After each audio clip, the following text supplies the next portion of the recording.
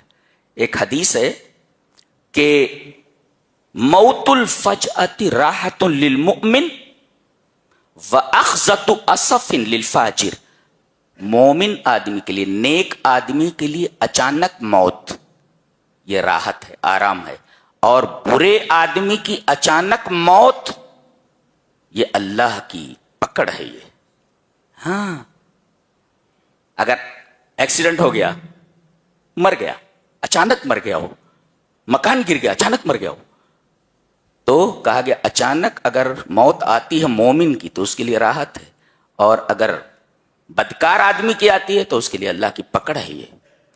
یہ حدیث حد الحدیث و مصحح و مضاعف، یہ حدیث بعض لوگوں کے نزدیک ضعیف ہے اور بعض لوگوں کے نزدیک صحیح ہے۔ علامہ البانی نے صحیح الجامع کے اندر اس حدیث کو صحیح کہا ہے، صحیح الجامع میں لائے ہیں۔ تو یہ ایک قانون ہے اللہ تبارک تعالیٰ کا، پہلے عذاب نازل کرتا ہے، نہیں مانتے، پھر خوشحالی لا دیتا ہے، اور خوشحالی کے بعد بھی نہیں مانتے تو اللہ تبارک تعالیٰ پکڑ لیتا ہے ان کو، اور ایسے وقت میں عذاب آتا ہے کہ آدمی کو سنبھلنے کا موقع نہیں دیا جاتا۔ جی کھیل رہے ہوتے ہیں عذاب آ جاتا ہے، سوئے ہوئے ہیں عذاب آ جاتا ہے، آدمی اٹھ کر بھاگ نہیں سکتا، جی کھیل میں مشغول ہے آدمی، غفلت کا وقت ہے، سویا ہوا ہے، غفلت کا وقت ہے، اللہ تبارک تعالیٰ غفلت کے وقت میں ان کو پکڑتا ہے تاکہ انہیں سنبھلنے کا موقع نہ دیا جائے۔ اور آخر میں کہا گیا افامنوا مکر اللہ، افامنوا مکر اللہ، کیا یہ لوگ بے خوف ہو گئے ہیں اللہ کے مکر سے، اللہ کی خفیہ تدبیر سے؟ وعن ابن عباس رضی اللہ تعالی عنہما ان رسول اللہ صلی اللہ علیہ وسلم كان متكئا فدخل عليه رجل فقال ما الكبائر؟ قال الشرك بالله والإياس من روح الله والامن من مکر اللہ۔ یہ ابن ابی حاتم لائے ہیں اور علامہ البانی اسے سلسلہ صحیحہ کے اندر آئے ہیں، حدیث صحیح ہے۔ حضرت ابن عباس فرماتے ہیں کہ ایک آدمی نبی کریم صلی اللہ علیہ وسلم کے پاس آیا اور آپ ٹیک لگائے ہوئے بیٹھے تھے، ٹیک لگائے ہوئے، کانا متقین، آپ ٹیک لگائے ہوئے تھے، فدخل علیہ رجل، ایک آدمی آیا، کہا کہ ایک سوال کرنا ہے، کہا کہ پوچھو، کہا کہ مل کبائر، بڑے بڑے گناہ کیا ہیں، بڑے بڑے خطرناک گناہ کون سے؟ آپ نے فرمایا بنیادی طور پر 3 گناہ ہیں، ایک الشرک باللہ، ایک، اور دوسرے الایاس من روح اللہ، اللہ تبارک و تعالیٰ کی رحمت سے مایوس ہو جانا۔ آدمی کتنا ہی گنہگار کیوں نہ ہو جائے، اگر وہ اللہ کی رحمت سے مایوس ہو جائے تو یہ بہت بڑا گناہ ہے۔ گویا وہ یہ سمجھ رہا ہے کہ میرے گناہ اتنے بڑے ہیں کہ اللہ کی رحمت اس سے بڑی نہیں ہو سکتی، یہ اللہ تبارک تعالیٰ کی رحمت کی توہین ہے۔ لہذا آدمی کو کبھی بھی اللہ کی رحمت سے مایوس نہیں ہونا چاہیے۔ اللہ کے رسول نے فرمایا 3 چیزیں کبیرہ گناہوں میں سے ہیں، کیا؟ ایک شرک باللہ، اللہ کے ساتھ شرک کرنا، دوسرے الایاس من روح اللہ، اللہ تبارک و تعالیٰ کی رحمت سے مایوس ہو جانا۔ کوئی یہ سمجھے میں نے اتنے گناہ کیے ہیں، اللہ مجھے کیسے معاف کرے گا، یہ اللہ کے رحمت کی توہین ہے۔ کوئی بھی گناہ اللہ کے رحم سے بڑا نہیں ہو سکتا، یہ یاد رکھو۔ اور تیسرے والامن من مکر اللہ، اللہ تبارک و تعالیٰ کے مکر سے بے خوف ہو جانا۔ جیسے فَإِذَا أَذْنَبْتَ ثُمَّ رَأَيْتَ اللَّهَ يَزِيدُكَ فِي النِّعَمِ فَاعْلَمْ أَنَّ ذَلِكَ اسْتِدْرَاجٌ، کہ آپ گناہ پر گناہ کرتے چلے جا رہے ہیں اور اللہ تمہاری نعمتیں بڑھاتا جا رہا ہے، تم گناہ کرتے جا رہے ہو اور اللہ تمہاری نعمتیں بڑھاتا جا رہا ہے، تو سمجھو کہ یہ ڈھیل دی جا رہی ہے۔ جی جیسے وہ چارہ لگا ہوا ہوتا ہے کانٹے میں، جی جیسے مچھلی اس کو پکڑتی ہے تو آدمی ڈور کو ڈھیلا چھوڑ دیتا ہے۔ تو اگر یہ دیکھو کہ تم گناہ کر رہے ہو اور گناہ کے بعد بھی تمہاری نعمتیں، تمہاری آمدنیاں بڑھتی جا رہی ہیں، سمجھ لو کہ یہ ڈھیل دی جا رہی ہے، اچانک پکڑ لیے جاؤ گے، اور ایسے پکڑ لیے جاؤ گے کہ تمہیں سنبھلنے کا موقع نہیں دیا جائے گا۔ جی قرآن یہی ساری چیزیں بتاتا ہے کہ اپنی زندگی سدھارو، یہ سسٹم آف لائف ہے، سسٹم آف لائف۔ جی اللہ اکبر۔ آگے متوجہ ہیں میری طرف اور غور سے سنو۔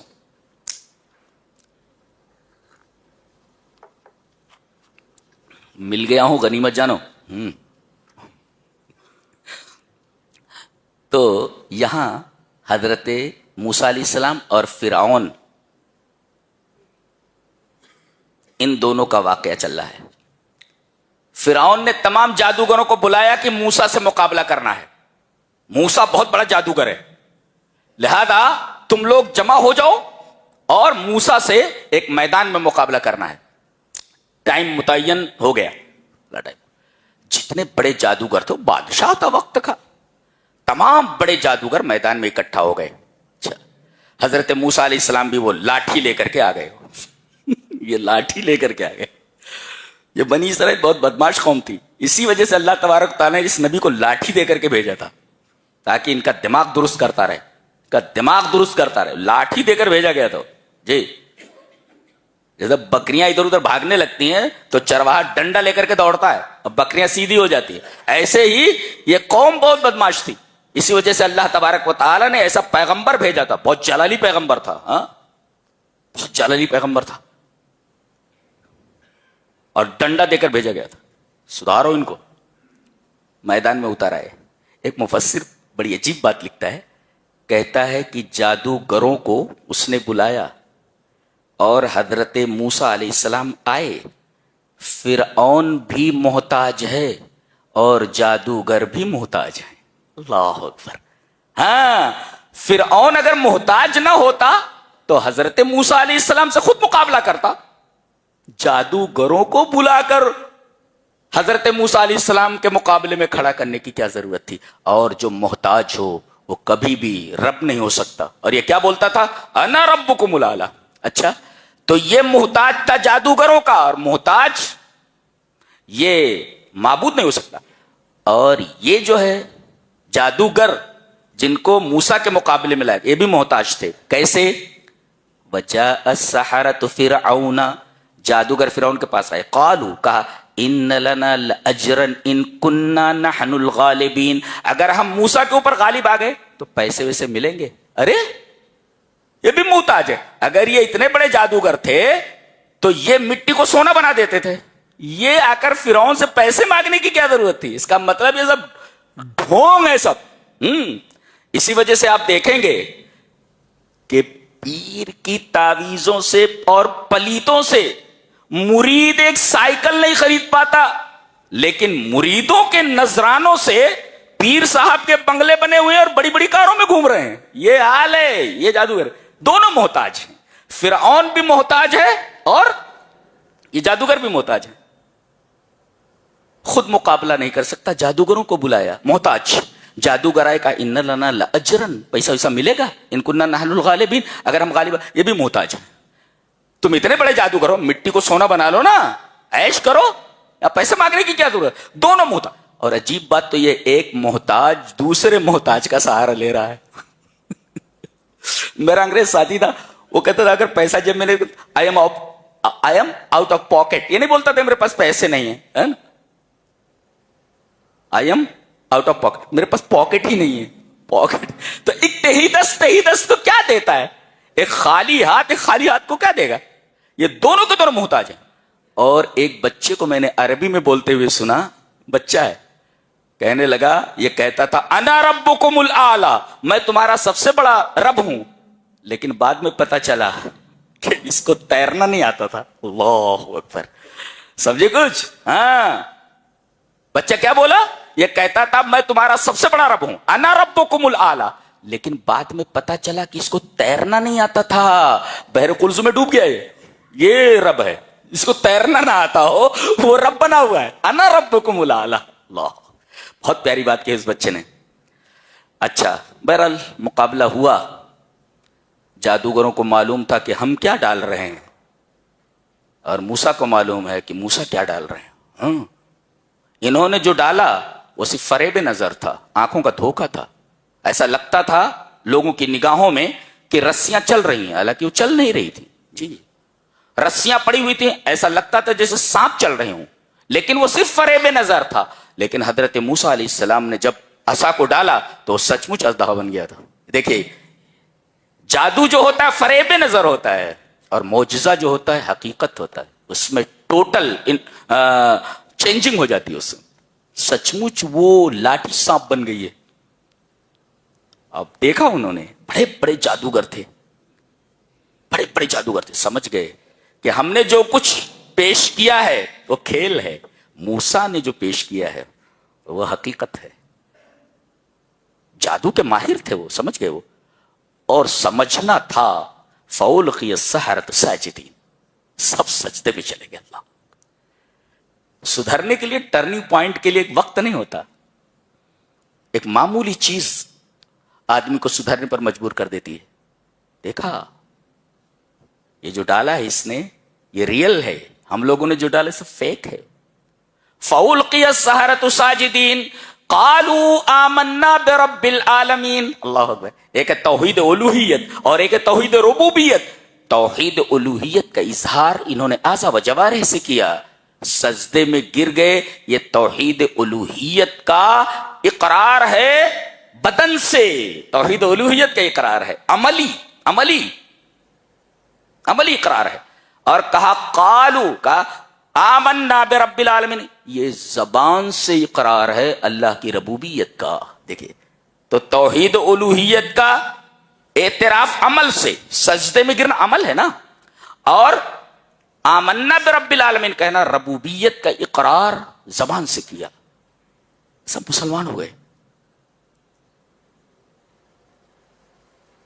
مفسر لکھتا ہے کانو فی اول النہار سحارا وفی آخر النہار شہدا، دن کے شروع میں یہ جادوگر تھے، یہ لوگ جادوگر تھے، اور دن کے آخر میں سب شہید ہو گئے۔ اللہ، کوئی نیکی کرنے کا موقع ہی نہیں ملا، ڈائریکٹ شہید، کلمہ پڑھے ڈائریکٹ شہید، اور شہید ڈائریکٹ جنت میں ہوتا، اس کے لیے برزخ نہیں ہوتا جی۔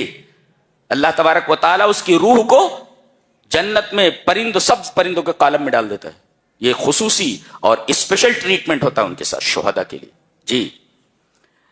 اب جیسے ہی ایمان لائے، ابھی تو معاملہ الٹا پڑ گیا، کہنے لگا یہ کیا ہو گیا، تو معاملہ الٹا پڑ گیا۔ لائے تھے موسیٰ کو نیچا دکھانے کے لیے، یہ تو موسیٰ غالب آ گئے اور ہم ذلیل ہو گئے، کہیں حکومت ہاتھ سے نہ نکل جائے۔ کہنے لگا او لگتا ہے تم لوگوں نے مکاری کی ہے، ان ھذا لمکر مکرتموہ فی المدینۃ، یہ تم لوگوں نے کوئی مکاری کی ہے، لگتا ہے ان جادوگروں سے مل گئے ہو، اے جادوگروں تم لگتا ہے کہ موسیٰ سے مل گئے ہو۔ اس طریقے کی باتیں لوگوں میں پھیلاتے ہیں حقیقت سے دور کرنے کے لیے، جو برسر اقتدار لوگ ہوتے، اچھا کہ یہ مکاری ہے، لگتا ہے تم موسیٰ سے مل گئے تھے، ایسا ہے تو اب سزا تمہاری، لو قطعن ایدیکم وارجلکم من خلاف، تو تمہارے ہاتھوں کو تمہارے پیروں سے، بڑی عجیب و غریب سزا ہے یہ جی۔ یہ سزا کی تکلیف دینے کی آخری ڈگری ہے جی۔ داہنا ہاتھ کاٹ دینا، بایاں پیر کاٹ دینا، پھر بایاں ہاتھ کاٹ دینا، پھر داہنا پیر کاٹ دینا، اور پھر سولی پر لٹکا دینا، لٹکے رہو، خون گرتا رہے گا، پورے بدن سے خون رس رس کر کے نیچے گر جائے گا۔ بتایا گیا، جانتے ہو سزا کیا دوں گا؟ یہی دوں گا میں، ہاتھ اور پیروں کو خلاف سے کاٹ دوں گا، پھر ثم لأصلبنکم اجمعین، پھر تم کو کھجور کی شاخوں کے اوپر، کھجور کے اوپر تم کو سولی دے دی جائے گی، لٹکا دیا جائے گا تم کو۔ دیکھو ابھی تک تو یہ پیسے مانگ رہے تھے، پیسوں کی فرق پڑی تھی، شرک پر تھے تو صرف پیسے کی پڑی ہوئی تھی، اور جب توحید زندگی میں آ گئی تو جان کی پرواہ نہیں رہی۔ اللہ اکبر، یہ ہے توحید، توحید کا نشہ دیکھ رہے ہیں آپ، توحید کسے کہتے ہیں؟ خوش ہو جاؤ کہ اللہ تبارک و تعالیٰ نے آپ کو توحید سے نوازا ہے، یہ دولت ایسے نہیں ملتی ہے، دیکھو جان قربان کر دینی پڑی ان کو اپنی سزا معلوم ہے تمہارے ساتھ کیا ہونے والا ہے، انتہا کر دی ہے برداشت کی انہوں نے، کمال ہے۔ قرآن حکیم سکھاتا ہے کہ توحید کیا چیز ہے اور توحید کتنی عظیم شے ہے، جان دے دی مگر توحید ہاتھ سے نہیں جانے دی، تم تو فری میں مل گئی ہے، فری میں مل گئی ہے یہ چیز، قدر کرو، قدر کرو۔ کہا سزا سن لیے، ہاتھ پیر خلاف سے کاٹ دیے جائیں گے اور سولی دے دی جائے گی۔ جواب دیکھو، قالوا انا الی ربنا منقلبون، ہم اپنے رب کی طرف پلٹنے والے ہیں۔ کیا جواب ہے، اللہ توحید آنے کے بعد زندگی ہیچ ہو گئی ان کی نگاہوں میں، زندگی کی کوئی قیمت نہیں رہ گئی. موت سامنے رقص کر رہی ہے لیکن انہیں کوئی پرواہ نہیں ہے. جواب دیکھو، قالوا انا الی ربنا منقلبون، ہم اپنے رب کی طرف پلٹنے والے ہیں، اب رب سے ملاقات کرتے ہیں، رب سے ملاقات. توحید کیا سکھاتی ہے معلوم ہے آپ کو؟ توحید کو صرف رٹو نہیں، توحید توحید توحید، توحید کو سمجھو. بڑی اچھی اچھی کتاب ہے اس کے اوپر، کتاب التوحید ہے، اردو میں اس کا ترجمہ ہے. عقید طحاویہ ہے، اردو میں ترجمہ ہے، پڑھیے. عقید واسطیہ ابن تیمیہ کی، وہ پڑھیے. اور خاص طور سے سورہ الانعام کا ترجمہ 2-3 بار پڑھو زندگی میں. اور آگے سورہ فاطر آ رہی ہے، ابن عثیمین رحمہ اللہ نے 6 ورق 6-7 صفحے سورہ کی تفسیر تقریباً 200-250 صفحات پر کی ہے اور توحید کو کھول کھول کر بیان کیا ہے. تو 2 سورتیں خاص طور سے پڑھو، ایک سورہ فاطر اور دوسرا سورہ انعام، یہ ضرور پڑھو. اللہ تبارک و تعالیٰ نے سورہ انعام کے اندر 49 ورسز ایسی ہیں، 49 آیتیں ایسی ہیں، 49 آیتیں جو صرف توحید سے بحث کرتی ہیں. اللہ کہہ رہے قالوا انا الی ربنا منقلبون. ایک نقطہ اور ملا، جب تک شرک کے موقع پر ڈٹے ہوئے تھے یہ، تب تک انہیں آخرت کی فکر نہیں تھی. اللہ، اور جیسے ہی توحید ملی انہیں آخرت کی فکر ہونے لگی کہ آخرت ہماری بن جائے. جب تک شرک پر تھے کوشش ہے کہ دنیا بن جائے، ان لنا لاجرا، اور توحید آ جانے کے بعد فکر یہ پڑی کہ آخرت بن جائے. تو توحید اور آخرت دونوں ایک سکے کے 2 رخ ہیں. جہاں توحید آتی ہے وہاں آخرت ضرور آتی ہے، اور اگر توحید آدمی نہ مانتا ہو تو آخرت کو ماننے کا سوال ہی پیدا نہیں ہوتا. جی قالوا انا الی ربنا منقلبون، ہم اپنے رب کے پاس جانے والے ہیں. اپنے رب سے ملاقات کرنی ہے ہمیں. موت کیا ہے، مر جائیں گے، مرنے کے بعد ہی تو اس تک پہنچنا ہے ہمیں. ٹھیک ہے، میں موت سے کوئی پرواہ نہیں. اور یہ بھی کہہ رہے ہیں وما تنقم منا الا ان آمنا بآیات ربنا لما جاءتنا. اے فرعون، ہم سے جو تو یہ انتقام لے رہا ہے، ہمیں جو سزا دے رہا ہے، صرف اس وجہ سے نا کہ ہم اپنے رب کی آیات پر ایمان لے آئے. ہمارا گناہ یہی ہے. آج دنیا کے تمام مسلمانوں کو یہی سزا دی جا رہی ہے. مسلمانوں سے نفرت نہیں ہے، ان کے پاس جو توحید ہے، ان کے پاس جو قرآن ہے، اس سے پوری دنیا کو چڑ ہے. ہاں، یہ کہہ رہے تو اس وجہ سے ہمیں سزا دے رہا ہے، انتقام لے رہا ہے. الا ان آمنا بآیات ربنا، کہ ہم اپنے رب کی آیات پر ایمان لائے. یہ ہمارا گناہ ہے. اگر یہ گناہ ہے تو بار بار کرنے کے لیے تیار ہیں. اللہ اکبر. اس کے بعد دعا کر رہے ہیں ربنا افرغ علینا صبرا وتوفنا مسلمین. اے ہمارے رب، ہمارے اوپر صبر کو اڈیل دے. اس لیے کہ یہاں صرف صبر سے کام چلنے والا نہیں ہے، اس لیے کہ ہاتھ کاٹا جا رہا ہے. بعض مشینیں ایسی ہوتی تھیں، وہ آدمی کو لٹا دیا جاتا تھا اور ایک پیر میں زنجیر باندھ دی جاتی تھی اور دوسرے پیر میں دوسری زنجیر. اس کے بعد مشینوں کو حرکت میں لے آیا جاتا تھا، آدمی بیچ سے 2 ٹکڑے ہو جاتا تھا. ایسی بھی سزا ہے. یہ بڑی خوفناک سزا ہے. دیکھ رہے ہیں موت سامنے ہے لیکن ڈر بالکل نہیں ہے ان کے چہروں کے اوپر. دعا کر رہے ہیں. یہاں یہ نہیں کہا اے اللہ صبر عطا کر دے، نہیں، اس صبر کو اڈیل دے. اب یہ دیکھو کوئی چیز بھری ہوئی ہو، اس کو پورا اڈیل دیا جائے. اے ہمارے رب، صبر کو ہمارے اوپر اڈیل دے کہ ہم پورا صبر سے نہا جائیں. اس لیے کہ یہاں صبر نہیں، بہت زیادہ صبر کی ضرورت ہے. ہمارے رب ربنا افرغ علینا صبرا وتوفنا مسلمین. اے ہمارے رب، ہمیں صبر عطا فرما اور مسلمان ہو کر موت دے. ہے سیکھو، یہ اصل ہے، یہ اصل ہے کہ مرو تو مسلمان ہو کر کے مرو، حالت ایمان پر مرو، توحید کے اوپر مرو. یہ ہے اصل زندگی اور یہ ہے اصل موت. حقیقی موت یہ ہے کہ آدمی ایمان کے اوپر، اسلام کے اوپر مرے. وتوفنا مسلمین، یہ جادوگروں کی دعا ہے. اب جادوگر نہیں کہہ سکتے ان کو، بہت شہید ہیں یہ. تبھی تو کہا گیا کہ دن کے شروع میں سب جادوگر تھے، سحرہ، وفی آخرہ شہداء. ان کو شہید کر دیا گیا، جنت میں پہنچ گئے. یہ پتہ یہ چلا کہ جب بلائیں اور محن مصیبتیں آئیں تو دو چیزیں آپ اختیار کریں، ایک تو صبر اور دوسرے دعا. یہ ہے سبق. اللہ سے رو، گڑ گڑاؤ، مسئلہ حل ہو جاتا. مسئلہ حل ہو جاتا. ایک آدمی کی پوری کمپنی ڈوب گئی تھی، ابھی وہ بتا رہا تھا اس کے اوپر، میں نے دیکھا، کہنے لگا میں حیران تھا کیا کروں کیا نہ کروں، زندگی بدتر ہو گئی تھی. بس ایک ہی راستہ دکھا، رات کی تاریکیوں میں رب کے سامنے سجدے میں جا کر کے زاروں قطار رو کر کے اپنی پریشانی بیان کرنا. بس اللہ تبارک و تعالیٰ نے اتنی ترقی عطا فرمائی ہے کہ پہلے جو ترقی مجھے ملی تھی اس سے کئی گنا مجھے اللہ نے ترقی عطا فرمائی. تو مانگنے کا طریقہ ہونا چاہیے نا، مانگو. تو جب بلائیں آئے، پریشانیاں آئے، تو دو چیز اختیار کرو، ایک تو دعا اور دوسرے صبر. صبر کا دامن کبھی بھی ہاتھ سے مت چھوڑو، اور دوسرے دعا سے کبھی غافل مت رہو.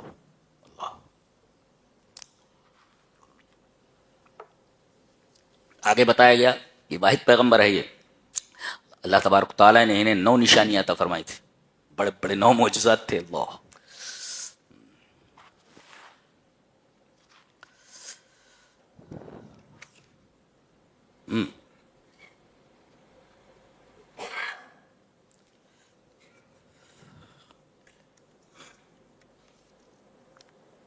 ایک بات آگے کہی جا رہی ہے، خوبصورت سی ہے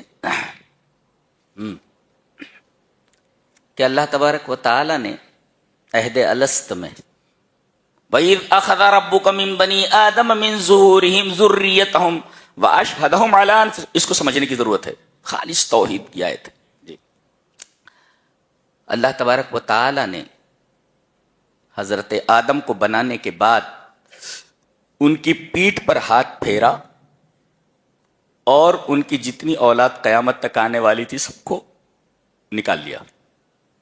کس شکل میں تھے معلوم ہے، چونٹیوں کی شکل میں یا کسی اور شکل میں تھے، سب کو نکال لیا. یہاں دیکھیے ایک لفظ دیا ہے، جب لیا تمہارے رب نے بنی آدم سے ان کی پیٹھوں سے ان کی ذریت کو. تو یہاں تو کہا جا رہا ہے آدم کی اولاد کی پیٹھوں سے نکالا، اور حدیث میں ہے کہ آدم کی پیٹھ پر ہاتھ پھیر کر کے آدم کی پیٹھ سے نکالا. یہاں کہا جا رہا ہے آدم کے بیٹوں سے ان کی پیٹھوں سے نکالا، اور یہاں کہا جا رہا ہے حدیث میں کہ آدم کی پیٹھ سے نکالا. علامہ انباری نے حدیث اور قرآن دونوں میں تطبیق یہ دی ہے کہ اللہ تبارک و تعالیٰ نے آدم کی پیٹھ سے ان کی ذریت کو نکالا، پھر ان ذریت کی پیٹھوں سے سب کو نکالا. مثلا آپ کو نکالا گیا، پھر ان سے جتنے بچے ہونے والے تھے ان سے نکالا گیا. ایسا سمجھ میں آ گیا نا؟ ہاں یہ مطلب. لہذا حدیث اور قرآن میں کوئی تعارض نہیں. ویسے بھی یہ اصول یاد رکھو، کوئی بھی صحیح حدیث قرآن کی کسی آیت سے معارض نہیں ہو سکتی، ٹکراتی نہیں ہے. اگر حدیث صحیح ہے تو نکالا اللہ نے، سب آ گئے. وَأَشْهَدَهُمْ عَلَىٰ أَنفُسِهِمْ، اور ان کو اپنے اوپر گواہ بنایا، اور یہ کہا أَلَسْتُ بِرَبِّكُمْ، کیا میں تمہارا رب نہیں ہوں؟ سوال یہ ہے کہ اللہ نے یہ نہیں کہا کیا میں تمہارا معبود نہیں ہوں، کہا کیا میں تمہارا رب نہیں ہوں. دلیل ان توحید الربوبیت تستلزم توحید الالوہیہ، اس لیے کہ توحید ربوبیت یہ لازم ہے توحید الوہیت کو. جی اور جہاں جہاں آپ دیکھیں گے توحید کا بیان آیا ہے، اللہ تبارک و تعالی نے اپنی ربوبیت سے اپنی الوہیت کو پر استدلال کیا. میں رب ہوں اس لیے میں الہ ہوں. تو اللہ تبارک و تعالی نے ہم سب سے اپنی ربوبیت کا اقرار کروایا. کیا میں تمہارا رب نہیں ہوں؟ قالوا بلا، ہم سب لوگوں نے کہا تھا ہاں کیوں نہیں، وائی ناٹ، شہیدنا، ہم گواہی دیتے ہیں. اچھا یہ گواہ کون ہے؟ اللہ خود گواہ ہے، فرشتے گواہ ہیں، اور جن جن لوگوں نے سنا ایک دوسرے کی گواہی سب گواہ ہیں. جی فرشتے گواہ ہیں، اللہ گواہ ہے. گواہی ہو گئی کہ میں ہی تمہارا رب ہوں، اور تم بول رہے ہو، اقرار کر رہے ہو، یہ وعدہ کر رہے ہو، تو کانٹریکٹ ہے یہ. ہاں تو ایفا کرو. اچھا اللہ نے فرمایا بعد میں یہ مت کہہ دینا قیامت میں ان تقولوا یوم القیامت انا کنا عن ھذا غافلین، کہ قیامت کے دن یہ کہنے لگو کہ ہم اس سے غافل تھے. یہ نہیں چلے گا. بولے تو یہ نہیں چلتا. بولے قیامت میں یہ نہیں کہہ دینا کہ ہم غافل تھے اس سے. ایک سوال کر سکتے ہیں آپ کہ اگر یہ عہد لیا گیا تھا تو ہمیں یاد کیوں نہیں ہے؟ کوئی بھی سائنس پڑھنے والا لڑکا، لاجک پڑھنے والا پوچھ سکتا ہے کہ اگر یہ عہد اللہ نے ہم سے لیا تھا آدم اور ان کے بیٹوں کی پیٹھ سے نکال کر کے، اور ہمیں شعور دیا تھا، سمجھ عطا کی تھی، اور ہم نے پورے ہوش و حواس میں یہ وعدہ کیا تھا، تو ہمیں وہ وعدہ یاد کیوں نہیں ہے؟ جواب اس کا یہ ہے کہ اگر وعدہ آپ کے شعور کی سطح پر رکھا جاتا، یاد رہتا، تو امتحان کا مقصد ہی فوت ہو جاتا. یہ دنیا دارالامتحان ہے، لہذا شعور کی سطح سے ہٹا کر کے اس کو سب کانشنس میں رکھ دیا گیا، نیچے تحت شعور میں ہے جی. اور انبیاء کرام آتے ہیں اسی تحت شعور میں اس وعدے کو جو ہے، اس وعدے کو شعور کی سطح پر لاتے ہیں. کتابیں جو ہوتی ہیں یہ جو تحت شعور میں یہ جو توحید جاگزی ہیں اس کو نکال کر کے شعور کی سطح پر لاتے. ورنہ اگر آدمی کو یاد ہو کہ میں نے اللہ سے عہد کیا ہوا ہے تو امتحان کا مقصد ہی فوت ہو جائے گا. تو ایسے ہی ہوا جیسے کہا جائے کہ بھئی ہم امتحان ہال میں ہیں اور وہ پیپر ذرا دکھا دیجئے، وہ پیپر، ہاں پیپر دکھا دیں. تو امتحان کا مطلب کیا ہے؟ پیپر نہیں دکھایا جاتا، سوال نہیں بتلائے جاتے کہ کون سے سوالات آنے والے ہیں. یہ پہلے تیاری کر لو، سوالات آئیں گے، سوالات کو حل کرو. تو شعور کی سطح پر اس کو نہیں رکھا گیا، لیکن شعور کے اندر ہے یہ ہے. اور یہ کیا ہوتا ہے؟ غلط ماحول مل کر کے یہ جو توحید کی یہ جو عظمت ہے یہ دب جاتی ہے. جیسے نبی کریم صلی اللہ علیہ وسلم نے فرمایا ما من مولود الا یولد علی الفطرہ، جو بھی بچہ پیدا ہوتا ہے فطرت پر پیدا ہوتا ہے. فابواہ یحودانہ او ینصرانہ او یمجسانہ، ماں باپ یہودی ہے تو اسے یہودی بنا دیتے. دیکھو غلط ماحول ملا اس کو. نصرانی ہے تو نصرانی بنا دیتے ہیں، ہندو ہے تو ہندو بنا دیتے ہیں جی. تو جیسا ماحول ہوتا ہے اس ماحول میں ڈھال دیتے ہیں اس کو. دیکھو فطرت اس کی یہی تھی توحید، لیکن غلط ماحول میں جا کر کے یہ فطرت دب گئی ہے. کتابیں جو آتی ہیں اور نبی جو آتے ہیں اسی دبی ہوئی فطرت کو اوپر اٹھانے کے لیے، سمجھانے کے لیے آتے ہیں. ہاں تو ہمیں یاد کیوں نہیں ہے وہ تمہارے ذہن میں ہے، فطرت میں ہے. وہ کتابیں آ رہی ہیں، انبیاء آ رہے ہیں سمجھانے کے لیے جی. اور اگر تمہارے شعور کی سطح پر اس کو رکھا جاتا تو امتحان کا مقصد فوت ہو جاتا جی جی. اچھا دوسرا سوال، ایک ہی ساتھ حضرت آدم کی پوری ذریت کو قیامت تک آنے والے تمام لوگوں کو کیسے نکال لیا گیا؟ ممکن ہے؟ سائنٹیفکلی ممکن ہے؟ بولے ممکن ہے. کیسے؟ جیسے کہتے ہیں کہ بھئی سیمن کے 1 ملی لیٹر کے اندر تقریباً 10 ملین کتنے 10 کروڑ تقریباً اسپرمیٹوزوا ہوتے ہیں، جراثیم 1 ملی لیٹر میں، 1 ml میں. اور مقاربت کرتے وقت منیمم 3 ml کا اخراج ہوتا ہے. کتنے ہو گئے؟ کتنے ہو گئے؟ اللہ اکبر. تو یہ ممکن ہے سائنٹیفکلی بھی کہ ایک ساتھ کسی آدمی سے اس کی پوری ضروریت کو نکال لیا جائے جی. غیر سائنٹیفک نہیں ہے جی. آگے فرمایا گیا کہ یہ نہ کہہ دینا قیامت کے دن ہم غافل تھے. او تقولوا انما اشرک آباؤنا من قبل وكنا ذریۃ من بعدهم افتهلكنا بما فعل المبطلون. یہ بھی مت کہنا کہ ہمارے آبا نے شرک کیا، ہم ان کی اولاد تھے. وَكُنَّا ذُرِّيَّةً مِّن بَعْدِهِمْ، ان کے بعد ہم آئے، ہم ان کی اولاد تھے. ہم نے اپنے آبا کو شرک کرتے ہوئے دیکھا، ہم ان کے بعد آئے، ان کے بچے تھے ہم، لہذا ہم اپنے باپ دادا کے طریقے پر چلے. یہ مت کہنا، یہ مت کہنا. أَفَتُهْلِكُنَا بِمَا فَعَلَ الْمُبْطِلُونَ، تو اے اللہ کیا ہمیں باطل پرستوں کی وجہ سے ہلاک کرے گا؟ یہ بہانہ نہیں چلے گا. یہ مبتلون لا کر کے بتایا گیا کہ سب سے بڑی باطل چیز شرک ہے جی. اور ایمان میں تقلید نہیں چلتی کہ باپ دادا نے شرک کیا ہے ہم بھی اسی راستے پر چلتے رہے. یہ تقلید کی خرابی ہے. دیکھو باپ دادا نے کیا لہذا بغیر سوچے سمجھے باپ دادا کے راستے پر چلتے رہنا. یہ دیکھیے خاص توحید میں تقلید نہیں چلتی، ایمانیات میں تو تقلید چلتی ہی نہیں، بطور خاص نہیں چلتی. اللہ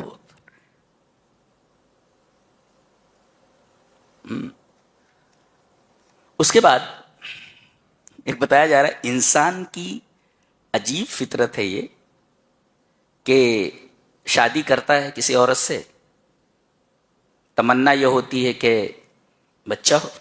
جی وہی بتایا گیا.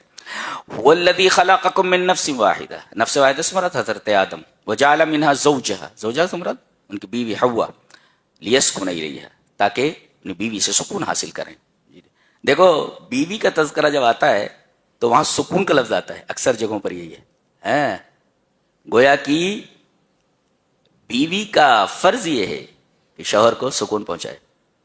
اگر وہ ٹینشن دے رہی ہے تو بیوی نہیں ہو سکتی. کیسے ٹینشن ہی ہے سب. جی اللہ رحم کرے. هو الذی خلقکم من نفس واحدۃ وجعل منها زوجها لیسکن الیہا. اچھا، اور تمنا یہ ہوتی کہ اللہ تبارک و تعالی ہمیں اولاد عطا کرے صحیح سالم. کہتے ہیں دعا کرتے رہتے ہیں.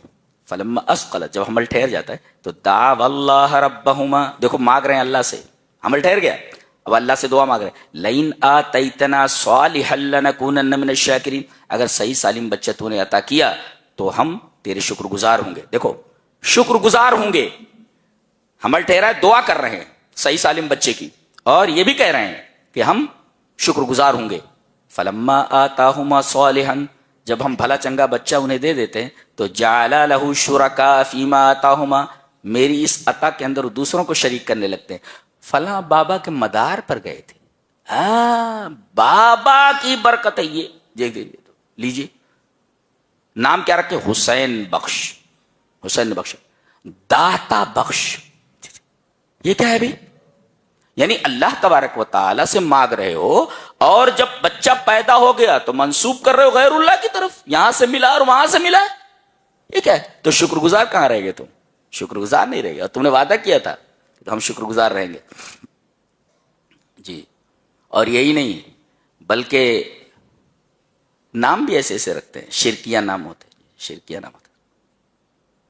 اس کے بعد شرک کا رد کیا گیا آگے کئی آیتوں میں. دیکھو ایشرکون ما لا یخلق شیئا وہم یخلقون، ایسے لوگوں کو تم اللہ کا شریک مانتے ہو جو کوئی چیز پیدا نہیں کر سکتے. لا یخلق شیئا وہم یخلقون، یہ خود پیدا کیے ہوئے. اور جو خود پیدائش کا محتاج ہو تمہیں کیا دے سکتا ہے؟ ایک محتاج کو کیا دے سکتا ہے؟ دیکھو یار اس کو شریک کرتے ہو ایسی چیزوں کو جو کوئی چیز پیدا نہ کر سکے اور جو خود پیدا کیا گیا ہو. جو خود اپنے پیدا ہونے میں دوسرے کا محتاج ہو وہ کسی کو کیا دے سکتا ہے؟ ایک. اور دوسرے ولا یستطیعون لهم نصرا، کسی کی مدد نہیں کر سکتے. اور دوسروں کی مدد تو چھوڑو، ولا انفسهم ينصرون، اپنی مدد نہیں کر سکتے. ایسے لوگوں سے مانگ رہے. دیکھو ایک طرف سے تردید کی جا رہی ہے. جی وَإِن تَدْعُوهُمْ إِلَى الْهُدَى لَا يَتَّبِعُوكُمْ، اگر تم ان کو ہدایت کی طرف بلاؤ تو وہ تمہیں فالو نہیں کر سکتے. جی اور یہ کہا گیا ان الذین تدعون من دون اللہ عباد امثالکم، اللہ کو چھوڑ کر جن کو تم پکار رہے ہو نا سب یہ تمہاری طرح بندے ہیں اللہ کے. بندہ کیا دے سکتا ہے؟ کیا بات ہے. اور پھر تردید کی الہم ارجل یمشون بہا، کیا ان کے پیر ہیں چلتے ہیں؟ جی کوئی حاجت ان کے سامنے رکھی گئی، پیر ہے ہی نہیں، چلیں گے کیسے تمہاری حاجت پوری کرنے کے لیے؟ ام لہو ایدی یبطشون بہا، کوئی مصیبت آ گئی تو ان کے پاس ہاتھ کہاں ہے کہ اس ہاتھ سے وہ پریشانی دور کر سکیں. ام لہم اعین یبصرون بہا، تم جو دیکھ رہے ہو کیا وہ بھی دیکھ رہے ہو؟ جی ام لہم آذان یسمعون بہا، کیا ان کے ایسے کان ہیں جو سنتے ہوئے یہ سن رہے ہیں کیا؟ پوری تردید کر دی گئی. قل ادعوا شرکاءکم، بلاؤ اپنے تمام شریکوں کو. چیلنج کر دیا گیا سب کو. اس کے بعد بہت پیاری بات کہی جا رہی ہے، معاشرے کی اصلاح کے لیے سب سے عجیب و غریب آیت ہے یہ. اللہ اکبر. یہ اگر زندگی میں آ جائے تو ایک بہترین آدمی، پرفیکٹ مین جس کو بولتے ہیں وہ ہو جائے گا. کیا چیز ہے یہ دیکھو، خذ العفو وامر بالعرف واعرض عن الجاہلین. یہ تین چیزیں اگر تمہارے اندر آ جائیں تو تم سب سے بہترین انسان ہو. کیا؟ ایک تو عفو کو اختیار کرو، خذ العفو، معافی کو اختیار کرو. یعنی تم معافی سے اپنے آپ کو مزین کرو. مزین کرنے کے کیا مطلب؟ اختیار کرو اس کو. یعنی کوئی اگر تمہارے ساتھ برائی بھی کرتا ہے تو لا یجازی السیئۃ بالسیئۃ، یعنی برائی کا بدلہ برائی سے مت دو. ایک یہ ہے معاف کر دو. یعنی تمہیں کوئی ستائے پریشان کرے تو تم اس کو معاف کر دو. اور کوئی تم سے ستانے کے بعد معافی مانگ لے تو معاف کر دو. یہ مطلب ہے دونوں طرف سے. کوئی تمہارے ساتھ برا سلوک کرے تو معاف کر دو, اور اگر برا سلوک اس نے کیا ہے اور آ کر کے آپ سے معافی مانگ رہا ہے تو آپ معاف کر دیں. دیکھو خذ العفو, یہ معاشرے کے لیے بہت بہترین ایک اصول ہے, ایک ضابطہ ہے. اچھا, وامر بالعرف, اور عرف کا حکم دو. عرف کا تو مطلب ہے العرف هو المعروف والمعروف ما عرفہ الشرع, شریعت جس کو جانتی ہو. والمنکر, اس کے مقابلے میں منکر ہے, والمنکر ما انکرہ الشرع, شریعت اس کو ناپسند کرتی ہو وہ منکر ہے, اور شریعت جس کو پسند کرتی ہو وہ ہے عرف معروف. تو یہ مطلب لے سکتے ہیں بھلائی جو بھی ہو سکتی ہے اس کے سامنے پیش کریں, اور جو بھی بری چیز ہے اس سے اس کو روکیں. اس کو کہتے ہیں وامر بالعرف.